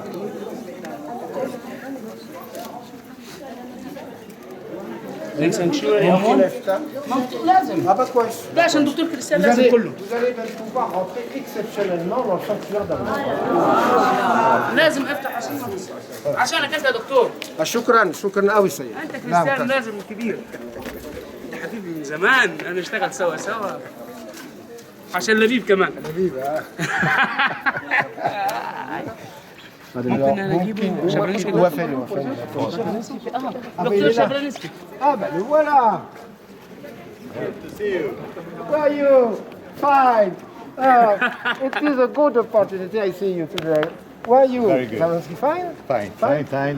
You know, it is a group of the Association for the Safeguard of the Ramesseum, and it is very interesting about the work in Dar el-Bahari, and if you can give for this group a little commentary, and if it is possible also to go in the main sanctuary. Yeah, main sanctuary and maybe Anubis as well. Yeah, Anubis is beautiful example of Egyptian art of the 18th dynasty, and with kind permission of our friend, member of the family. I can't refuse any request for Dr. Christian. Dr. Christian, it's my great friend. Alors le professeur Zavronsky, donc, qui est le directeur des travaux de recherche et de restauration de Der el-Bahari, va vous donner quelques explications un petit peu sur le travail qui est fait justement ici, là, dans ce temple. Voilà. Hein? Good morning, and I'm glad to have you here. And first of all, I'm glad that famous Professor Christian Leblanc is visiting the temple instead of Ramesseum. So, famous and exceptional person, Hatshepsut, is here. I feel her. She's behind me, you know, always. And behind Said, yeah. شوف So, Professor Leblanc told you a lot, perhaps, about the temple. We are in the most important part of the temple. So it's upper terrace. Upper terrace restored by Polish mission, with many messages on the walls Hatshepsut wanted to tell us about herself, about her ideas. And as I said, she was exceptional person, exceptional queen and then king of Egypt. So we try to read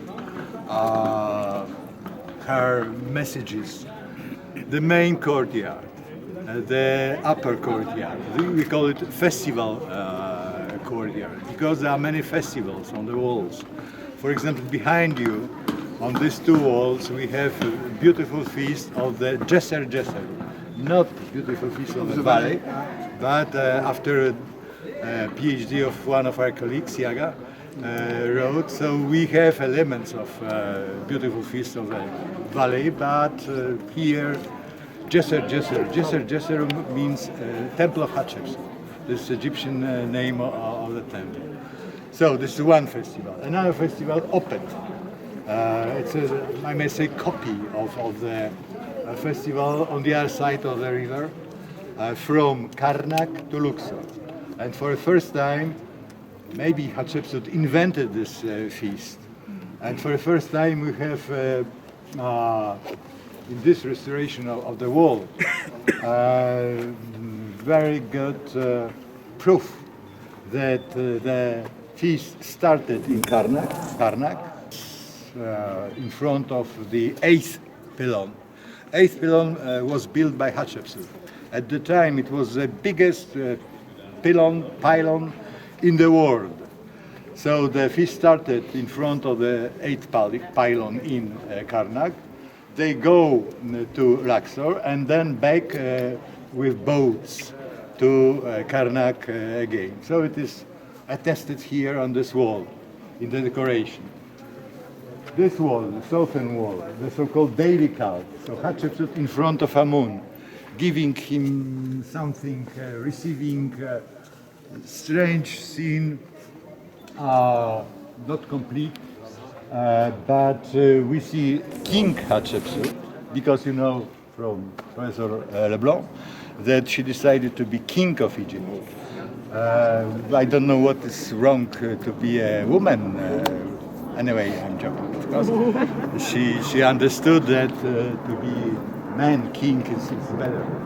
So she king of Egypt, and behind her, her daughter as a king's, as a god's wife. So strange. Of course, we may say strange because it's a different way of thinking at the time. So different elements of the so-called daily cult. To left, we have the so-called compartment room with the window. You see the window. At the beginning, many scholars thought it is a window of appearance, as it is in later in the temple of Ramesses II, for example, and then third. But after restoration, we found it's just a window. So we call it, with commas, slaughter room. So food on altars in this temple was produced there, or from this room behind this entrance. It was organized. The room is not decorated, so we are not able to say that it was really what I said, but judging from the remains of representation on the face of this wall, we have slaughter. I mean, they kill bulls, meat, and then so on. So perhaps it is description what is behind the wall. Then we have western wall, very important, with big and small niches. In big niches, you see a representation of Hatshepsut in the form of Osiris, with two Ankh attributes. In small niches, we have names of members of the royal family. So it was both cult of Hatshepsut and members of royal family. And above we have scenes from the so-called Set feast. Set feast means that after 30 years of rain, king repeated his coronation. Hatshepsut didn't reign 30 years, but she took her reign years of her husband and her father. So everything altogether, it was 30, so she was justified. And you know, she was king of Egypt, so no comments. Yeah. The information went in the cosmos. It appeared, and that's all. So many festivals, as you see, in the facade of the temple, because this wall is the wall with the entrance to the main sanctuary of Amun. We'll see it later.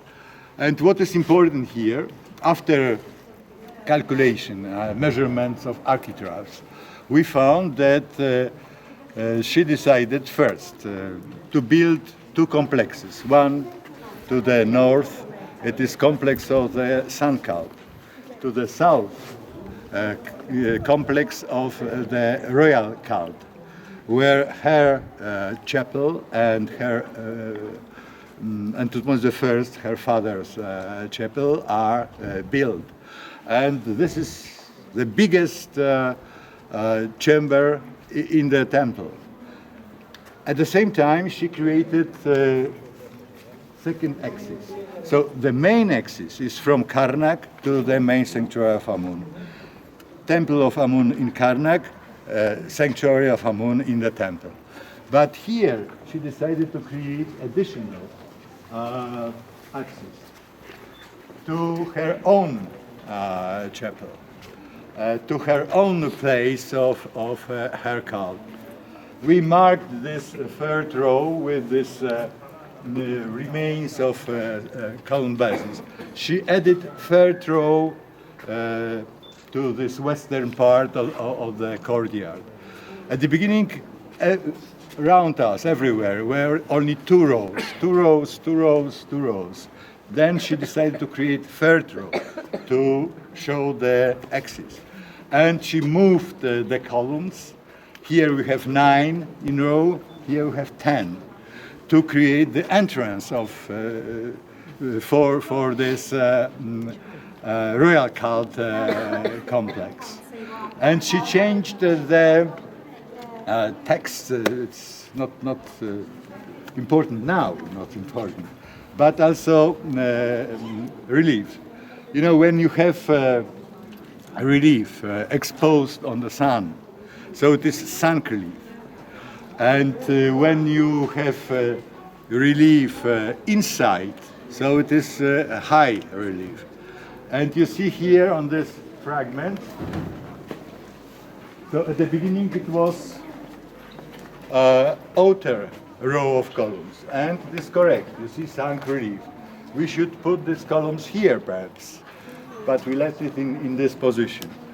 And she added this row, so she changed the sunk relief into high relief, because this row and these columns were inside after creation of the third row.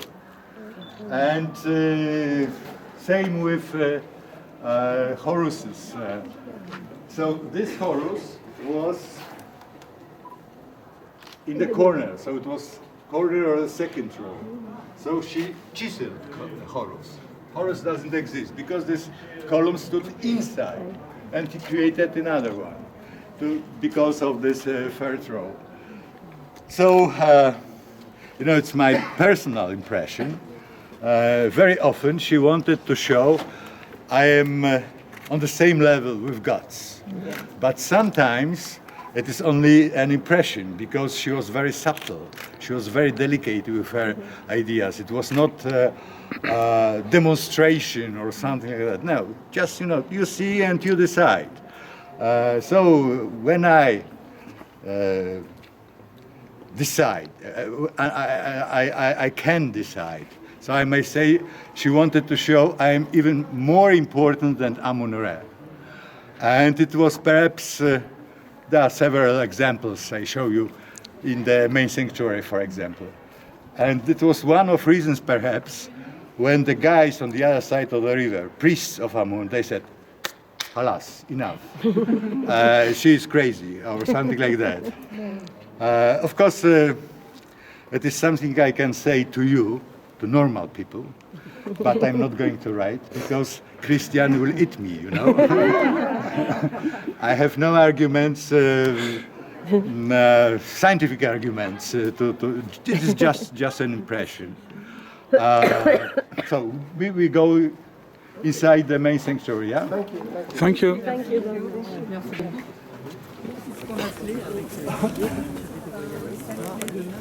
So please be careful, because we plan to have official opening of the sanctuary in the beginning of December, with the participation of ambassadors, ministers, and so on.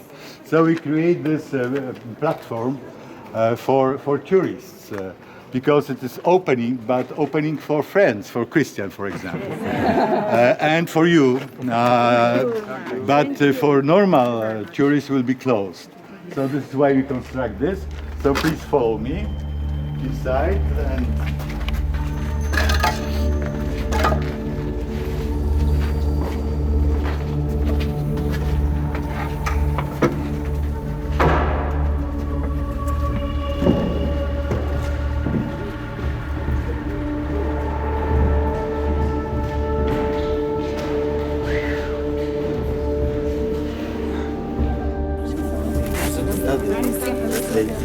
مش سياحة دي دراسة. It's not open. دراسة.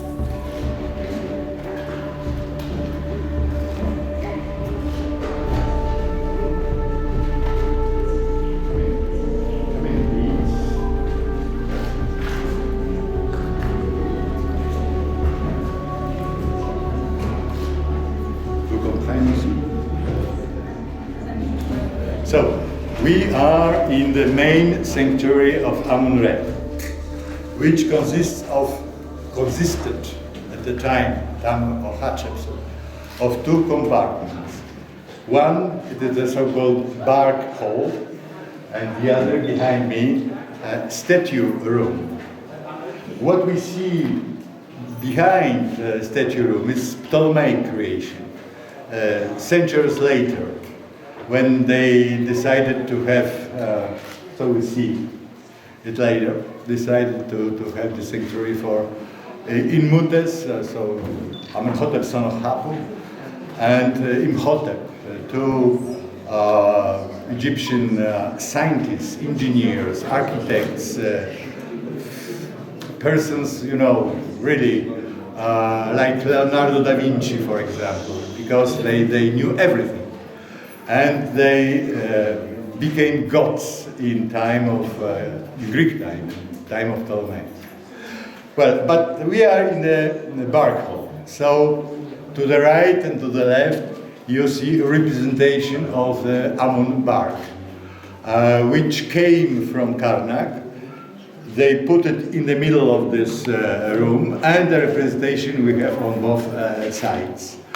The bark of Amun was destroyed in the time of Akhenaten and restored by King Horemheb, the last king of the 18th dynasty, and his name is in this bark, for example. After Amarna time, after time of Akhenaten, here in this temple, Horemheb, Tutankhamun area, and then Ramesses II, they work for restoration, I may say, of Amun's name, Amun's representation, and so on. So anyway, bark stood in the middle, and we have ceremonies which were carried in front of the bark. So to the right and to the left, we see representation to the right, representation of Hatshepsut kneeling with no vases and heap of offering in front of bark of Amun. On the other side, we have Hatshepsut, Thutmose III, and Neferure. Neferure, daughter of Hatshepsut.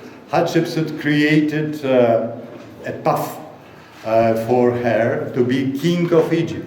So Hatshepsut woman on the throne of Egypt, and then she thought about Neferure to be king of Egypt as well. And to the east, there are living persons. So Hatshepsut, Thutmose III, Neferure. Hatshepsut, Neferure. To the west, in the world of Osiris, we have deceased persons. So Thutmose I, her father, Ahmose, her mother, and her daughter Neferubiti, who died perhaps when she was young. You see this typical representation of a child in Egyptian art. Child has his finger in mouth. So we see, okay, that's child for example, for sure. So on both sides we have people who are behind us in the west with Osiris. They do not live. In the Ptolemaic time, they closed the niches. We have here 6 niches, 4 discovered by our prominent predecessor, Edouard Naville, who was director of the British mission here, and 2 others in the middle we found during our activity here in this hall.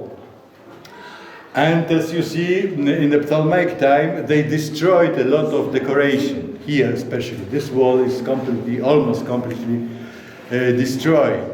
So destroyed, parts of the wall destroyed, and covered, closed niches. What we have here, to the left, to the right, we found inside niches, and we restored and put them in their right position. This is interesting scene. On the other side was perhaps similar or the same.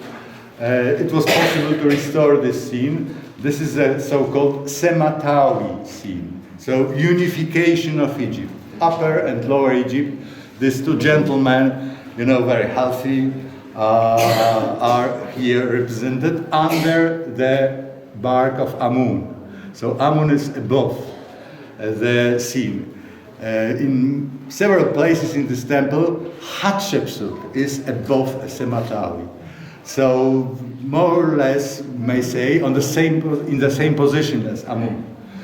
So you see here fragments used for this restoration, and for Egyptologists having these islands of information. So the scene is clear, Sematawi scene. But for normal people, we decided to make this restoration in higher relief, taking care to show not many features, just outline, but in higher relief, so it is easier to understand. And in opinion of our colleagues, also from France, they said, okay, that's good, because German restoration in Elephantine, they have black line. Ray Johnson, American mission Chicago House, he said, okay, I do the same, but he did it with a brown line, because it's clearly visible when you stay here, so 5 meters, 4 meters, so it's easier to read the line instead of relief. And as you see, we just made outline. We didn't restore, for example, this here. It's clear, it's level, it's end. Same here. Now we stopped. And we wait for more fragments. You see, this fragment was found by our student.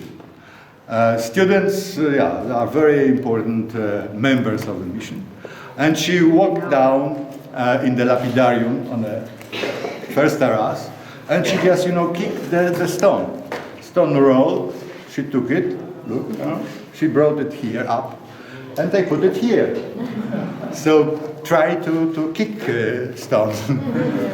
A few days ago, I found part of the statue. Perhaps it is king in the form of Osiris, with the name of Amenhotep III. I passed by this piece, it was, upside down, million times. And I didn't realize that on the other side there's a name of Amenhotep Amenophis III. So it could happen. So anyway, it is a proposition. This is my first work when I came here for the first time after my study. So we found it inside. And this is what I did, my restoration. Now it is in this the scene, presented in the scene. And you have, very rare representation of Hatshepsut's husband, Thutmose II. You know that he ruled only perhaps 7 years, but I am from a school of Jürgen von Beckerath. And Jürgen von Beckerath questioned this 7 years, because in the papyrus, in the Canon papyrus, in front of 7, it is something not clear. So he restored 1, so 17, not 7 years. Anyway, let's say 7 years they were together, and he died, and as you know, he had a son, Thutmose III, but it was son of Thutmose II and a woman, second wife, or we may call it, we may call her. Her name was Isis.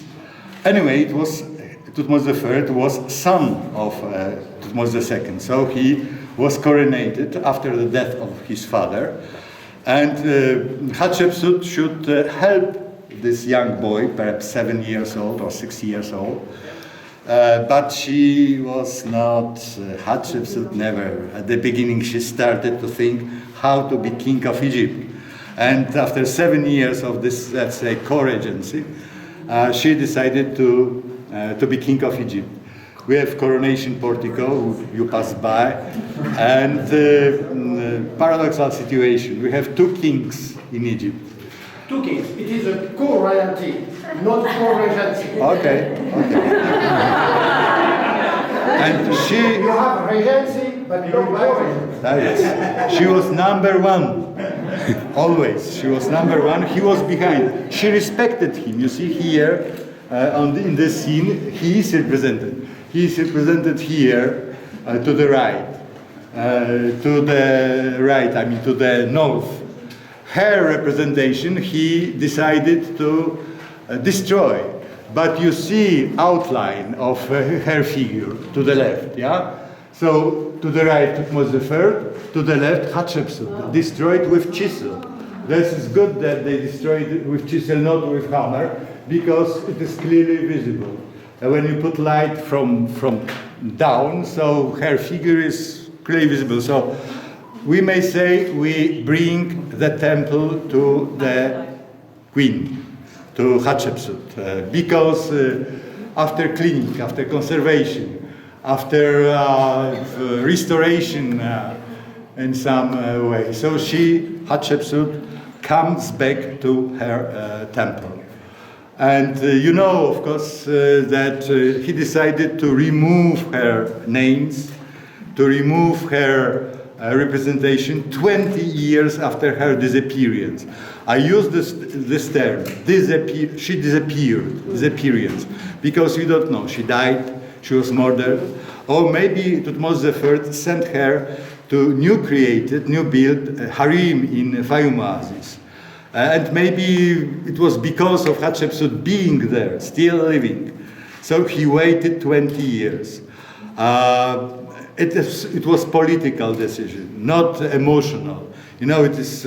We know all these fables about stepmother. Stepmother is always bad and so on. So when he said enough, and he wanted to kill her or destroy. No, it was 20 years of thinking. And you know, Thutmose III was a great king. You know, he created first empire from Euphrates. He repeated what his grandfather did. I mean, he put borders still to almost fifth cataract in the Nubia. So it was really And he was really a great man. And greatness is visible in his decision. For example, he took perhaps 60 or 70% of Hatshepsut's people. He didn't say, I do not like you because you worked with Hatshepsut. No, I take you. You are professional. You are a gifted person. So not this, what we know now in France, in Poland as well. I do not like you because you work with this party or this guy and so on. So no emotion, just, calculation and so as I said, greatness of people is manifested in this way of thinking. So it happened 20 years after her disappearance. So to restore two figures of Hatshepsut in the form of Osiris, the heads are in the Metropolitan Museum of Art. 4 stood before, but we decided to restore only 2. So let's go inside the... I just would like to ask a question. Yeah. It's very impressive to see the breast and just one breast for the man. What does it mean? It means I eat very well. Yes. I am very fat, I am very healthy. Yeah. So they are representation of upper and lower Egypt. Okay. And it should be, Yes, right. Yes, not like that, rich, fat. Fat men in Orient, It's a good health. it's a good, yeah. I'm sorry, I'm not so, but I tried.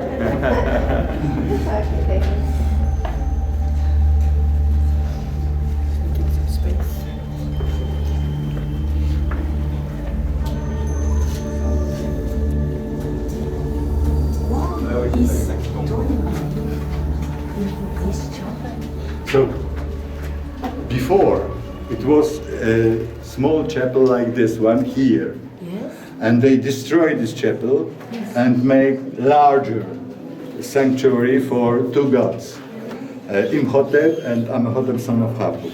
So it is new and it's made of... Yes, it's Ptolemaic. It's many years, many centuries later. And it's made of sandstone. Everything in Hatshepsut is made of limestone. So they created new sanctuary, quite different artistic style. Yes, a different material. Sorry? A different material. Yes, different materials. And it was the most important, in Ptolemaic time, it was the most important place in the sanctuary, as I said. Yes. This was not the rubber, the most important place. It was for and judging from texts of pilgrims, we have many on the walls. So they used to come here because of health. After the visit, they felt better. They spent 1 week. It's Lourdes. Yeah. 1 week in the temple, just eating, sleeping, praying, and so on. And after that, they said, me and my wife and my 2 sons, we feel much better than before. So it was very healthy to come here and to stay. In French, régénérescence. Sorry, you mentioned that this part was built during the Ptolemaic period? Yes. Yeah, it was Ptolemaeus the 8th, Soter the 2nd. So for the old the worshipping. 2nd century BC, before Christ. And that was for what?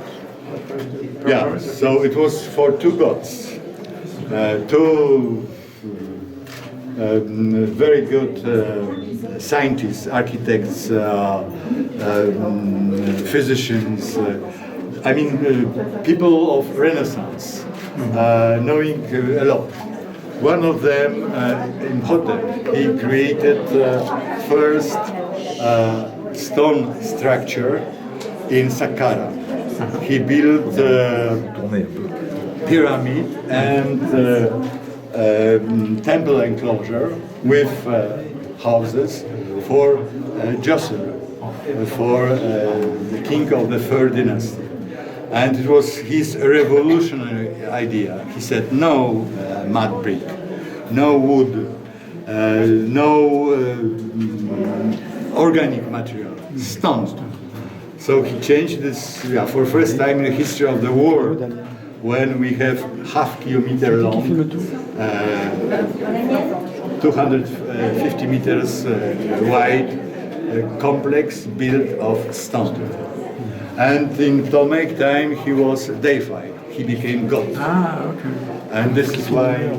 And the other is Amenhotep son of Hap, who built the temple of Amenophis III with the two colossus. And same, he was a very intelligent person and very educated, and he was a scientist, doctor, astronomer, architect, and so on. And in Ptolemaic time they decided to have them as gods. As gods, yeah. And this is why they built this chapel for them.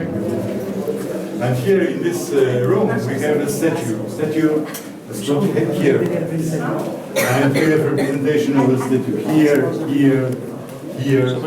And from one side we have Hatshepsut in front of Amun with water, purification, or with incense, with smoke, purification of a figure of Amun with smoke. And what is interesting here, it is a time when she decided to be king, to be a man.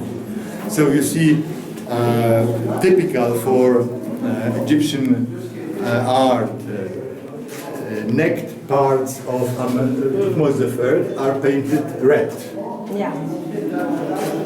Hatshepsut was painted pink, but when she decided to be man, so she ordered to be painted red.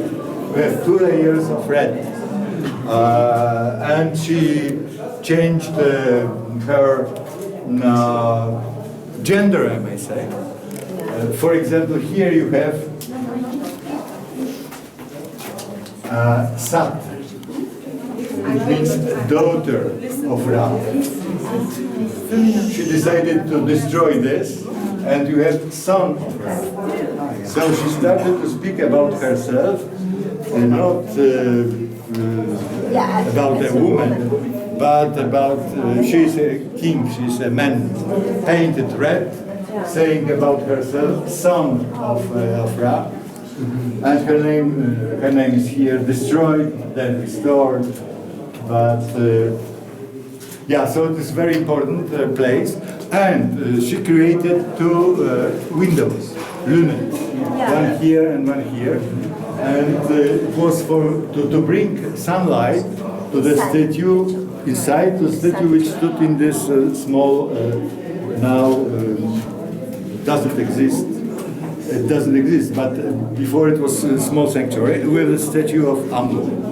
And sunlight 2 times a year were on the face of the god. We don't know exactly when it was, because we don't know how high the statue was. Where it stood here, or maybe here, so you know. So, but it is between 28th of January to 6th of February. Because of, we don't know, as I said, it was higher or lower, so this is why we are not able to say that it was exactly on, let's say, 1st of February. Yes, Abu Simbel, we know, Exactly. we see, Yes. yes. So it was same idea here. But as I said, our astronomer who measured all this, and he said, where was the statue? I don't know, because I have no statue. Of course. So I said, maybe here, maybe here. So he, as well, he gave me dates. So maybe here, so it is between 28th of January up to 6th of February. So find the statue and I tell you exactly. So I have to find the statue. Continue hitting the stones, right? And you see, this Ptolemaic chapel was gilded. You see, thin layer of gold. So it was beautiful. Slept in Tokyo, in Japan. And in her dream, Inmutes came to her. And he said, please find my sanctuary. And she spent 2 years looking for his sanctuary, and then she found it here in this temple. And she used to visit us every March, and she used to stay here in front of this. And she started to pray like that, ooh, and so on. And I asked her, after that, it took 5-6 minutes, I asked her, so what happened, why? And she said, when I stay here, I feel fever and vibrations. You know, I stood here many times, nothing. But try, maybe you are more sensitive. And you feel this vibration and you started to cry, or I don't know. And of course it's a new energy, perhaps something very healthy. Did you look at the story? You see that? Yes, we know what is behind, as you see. So this is not preserved stela, but we checked the space behind the walls, and here as well. Nothing. And it's not true. You know, sometimes. No, not often. But sometimes I can't stand when I hear what Egyptian guide is saying. Anyway, because it costs me time. When I interfere and I say, no, it's wrong, so people ask, and then I see, 40 minutes, and I stay in front of people instead of being inside doing something. Anyway, it is now I hear very often. Egyptian guides, they say, behind the sanctuary there's 34 meters long tunnel to the tomb of Hatshepsut. So I have to say no, there's no proof. You see, there's nothing here, and we are able to see it from the top, above, nothing. So I have to say no, there is no tunnel. I went here, nothing, no tunnel. But So where don't was believe. it written? Sorry? Where they found the writing about that there is a tunnel I behind. don't know. Ah, okay. It was So, speculated. Yeah, maybe it came in a dream. Yeah, okay. And that's all. Speculation. Ouais. And the speculation, and it's interesting. Oh, tourists say, oh, 34 meters long. Ok. Qu'est-ce qui se passe, la Bible? Il ne restera pas beaucoup pour le site premier.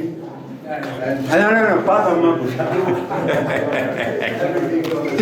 En douille. S'il vous plaît. Non, c'est des génétiques, comment ça s'appelle, des lys, des lotus, en fait, c'est une sorte de lys qu'on voit sur le lotus. Et l'autre, c'est des papyrus. Je ne sais plus qui est-ce qui parlait hier ou avant-hier, justement, de l'architecture voûtée dans l'Égypte ancienne. Ça, voilà un exemple en pierre, justement, qui est intéressant, parce qu'on a vu les magasins du Ramesseum qui étaient en terre crue. Là, vous avez justement de la voûte en pierre, justement pour un sanctuaire. Vous êtes encore plus dur que Christian Lenoir.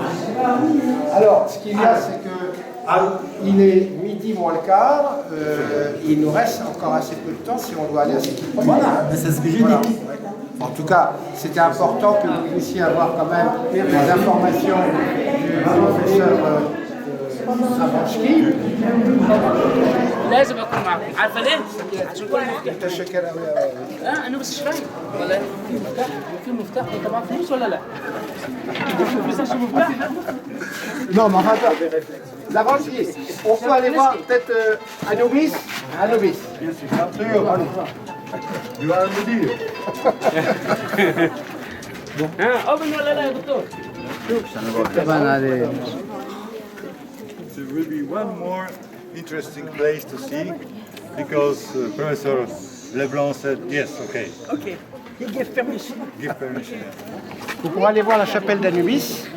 Quand même, c'est un bon monument là aussi, c'est l'occasion parce qu'elle est toujours fermée au public. Hein. Donc vous allez la voir. Et après ça, on peut raconter. ثقافتنا الجزائريه فين؟ night covered dark. This one full of light. The walls are not decorated. They are like mirrors collecting sunlight. In the middle we have the sun altar. Partly restored. It is second stage, second idea of Hatshepsut. The first you'll see the smaller altar here. We left special this place for tourists to see how the small altar look like. And you see niches, 1, 2, and the third one for the mother of Hatshepsut, for Ahmose, was destroyed. You know, she was woman, and she was a volcan of ideas. And when she started to construct the niche for her mother, then she decided, no, I will do sanctuary for Anubis.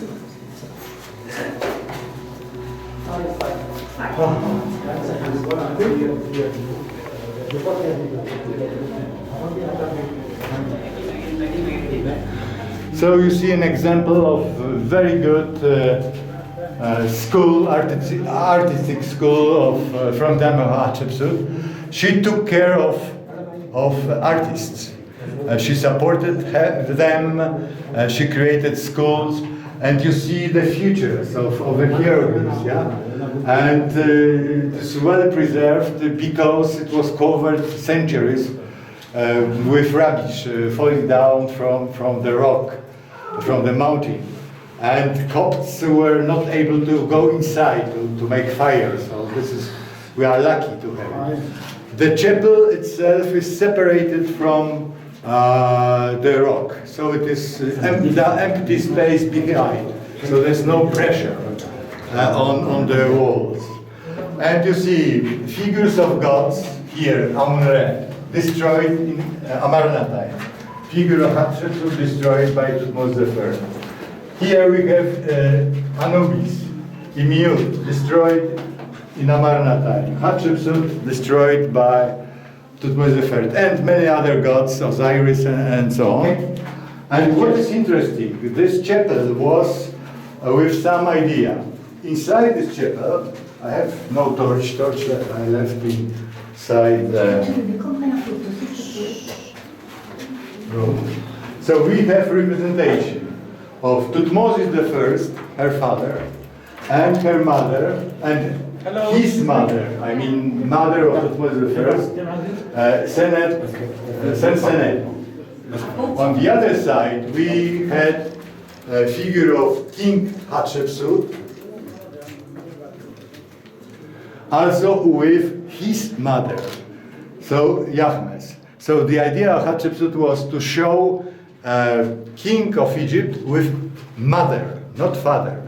So it was one of her ideas to create, let's say, female rules of Egypt.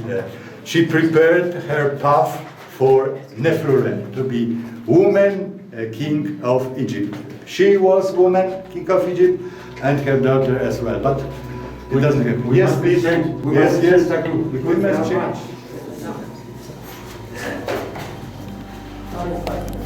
It is very interesting, for the pictogram of Hatshepsut, Mat Kare, but it is why destroyed only the Ka.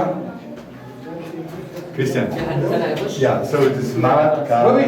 Exactly. When he was the first destroyed Ka, you have just ordinary fries. Matra. You have nothing. I mean, you have just cobra with Shen, with Ra. Neutral. Neutral. It is not the name of the queen. C'est intéressant de voir ça. Complètement supprimé. C'est un cryptogramme au nom de la reine. Il y avait Mat, Cobra, K et Ré. Mat Carré, c'est son nom de couronnement, Hatshepsut. Et là, on voit très bien qu'il y a eu une volonté de détruire le K à chaque fois pour effacer finalement son nom. Ça, c'est tout. C'est pas qui a fait ça. C'est très beau. Le relief est magnifique. Les couleurs sont très belles. Very clever. Bon. Avec grand plaisir. Ouais, c'était des coups. Ah, voilà. Non, mais t'arrêtes. Alors où est-ce qu'il est l'autre Abramski, là, qu'on le remercie, là, avant de partir, avant de quitter les lieux. Il arrive. Hein? Il arrive. Oui, on tenait beaucoup à... Alors, we want to tell you, thank you very, very much.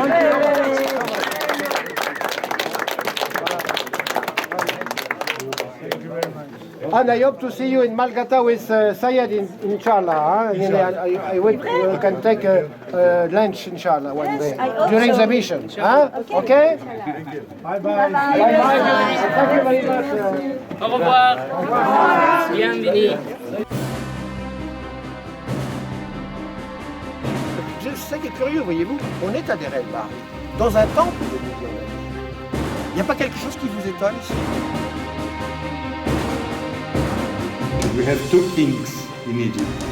2 kings. It is a co-royalty, not co-regency. Okay. Mais il n'y a pas de complexe économique et administratif. C'est ça qui manque. But I'm not going to write because Christian will eat me. Viens là, toi. Viens avec moi là, qu'on fasse une photo ensemble. Allez. Là. Allez.